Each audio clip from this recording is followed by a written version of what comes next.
Hello guys, সবাই কেমন আছো? আশা করি ভালো আছো। আমি আজকে চাপিলা মাছের তরকারি রান্না করব। আলু টমেটো চাপিলা মাছটাকেও কেটে ধুয়ে পরিষ্কার করে নিয়েছি, পেঁয়াজ কুচি নিয়েছি, কাঁচামরিচ কুচি নিয়েছি।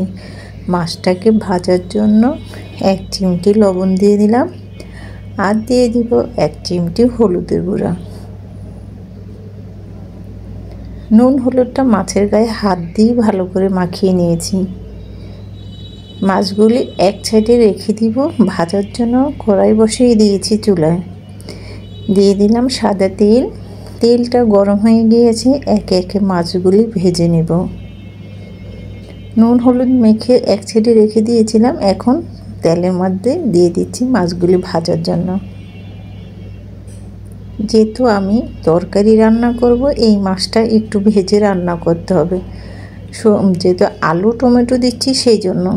আর অনেকে এটা শুধু টমেটো দিয়ে ঝোল করে খেতে পারো। আর মাছটাকে এক পিঠ ভাজা হয়ে গেছে, উল্টিয়ে দিচ্ছি আরেক পিঠ ভাজার জন্য।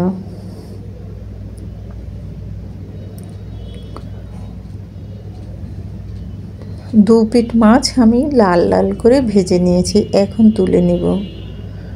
মাছ ভাজাগুলি তুলে এক সাইডে রেখে দিব। সম্পূর্ণ মাছ ভাজাগুলি তুলে নিয়েছি। এই করে দিই তরকারিটা বসিয়ে দিব। এই তেলের মধ্যে দিয়ে দিব কিছু পেঁয়াজ কুচি। পেঁয়াজ কুচিটা কিছুক্ষণ নেড়ে চেড়ে কিছুক্ষণ ভেজে নেব। পেঁয়াজ কুচিটা কিছুক্ষণ ভেজে নিয়েছি, দিয়ে দিব কোয়াটার চামচের হাফ চামচ আদা রসুন বাটা, দিয়ে দেব কোয়াটার চামচের 1 চামচ লবণ, 1 চামচ দিয়ে দিলাম হলুদের গুঁড়া, আর দিয়ে দিব কোয়াটার চামচের 1 চামচ মরিচের গুঁড়া। মশলাটাকে নেড়ে চেড়ে তেলের মধ্যে কিছুক্ষণ ভেজে নিচ্ছি। সামান্য একটু পানি দিয়ে মশলাটা কষিয়ে নিচ্ছি। এখন আলু টমেটো কাঁচামরিচ একসঙ্গে দিয়ে দেব। মশলার মধ্যে নেড়ে চেড়ে কিছুক্ষণ আলু টমেটোটাকে কষিয়ে নেব। নেড়ে চেড়ে মিশিয়ে নিয়েছি, সামান্য একটু পানি দিয়ে দিলাম। পানিটা দিয়ে আবার একটু নেড়ে চেড়ে মিশিয়ে নিচ্ছি। এখন আমি ঢেকে কিছুক্ষণের জন্য রান্না করব, মানে কষিয়ে নেব। তাতে কিন্তু টমেটো আলুটা 50% সিদ্ধ হয়ে যাবে। কিছুক্ষণ ঢেকে রান্না করার পরে ঢাকনাটা তুলে এখন আলতো করে নেড়ে চেড়ে মিশিয়ে নেব। কালারটা অসাধারণ আসছে। এর মধ্যে 50% আলু টমেটোটা সিদ্ধ হয়ে গিয়েছে। এখন বেজে রাখা মাছগুলি দিয়ে দিব। ভেজে রাখা মাছগুলি দিয়ে দিলাম। এখন দিয়ে দিব পরিমাণ মতো জল দিয়ে দিব। আগে মাছগুলি নেড়ে চেড়ে কিছুক্ষণ সাজিয়ে নিচ্ছি, এতে নাড়াচাড়া করতে সুবিধা হবে। এখন পরিমাণ মতো জল দিয়ে দিব। যেহেতু এটা আমি চাপিলা মাছের তরকারি রান্না করছি, সেজন্য ঝোলের পরিমাণটা একটু বুঝে শুনে দিতে হবে। যে যেরকম ঝোল পরিমাণ পছন্দ করে ওরকম দিতে পারো।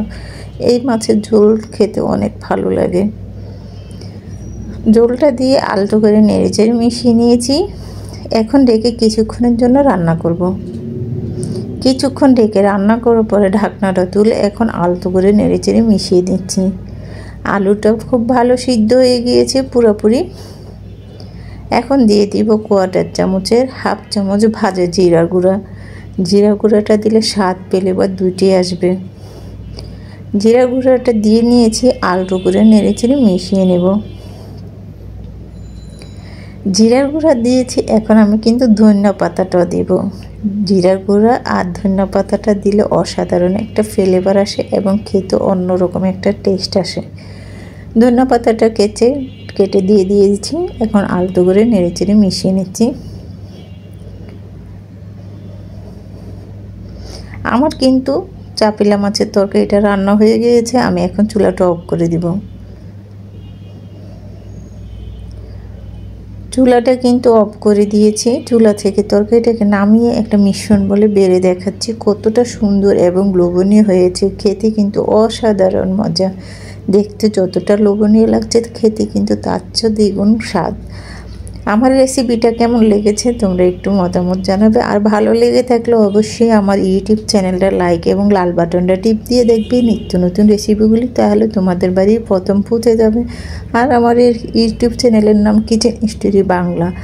রেসিপিটা আজকের মতো এখানেই। আবার নিত্য নতুন রেসিপি পেতে আমার সঙ্গে থেকো। রেসিপিটা যদি ভালো লেগে থাকে অবশ্যই লাইক কমেন্ট ও শেয়ার করে দিবে, অন্যকে দেখার সুযোগ করে দিবে। আল্লাহ হাফিজ।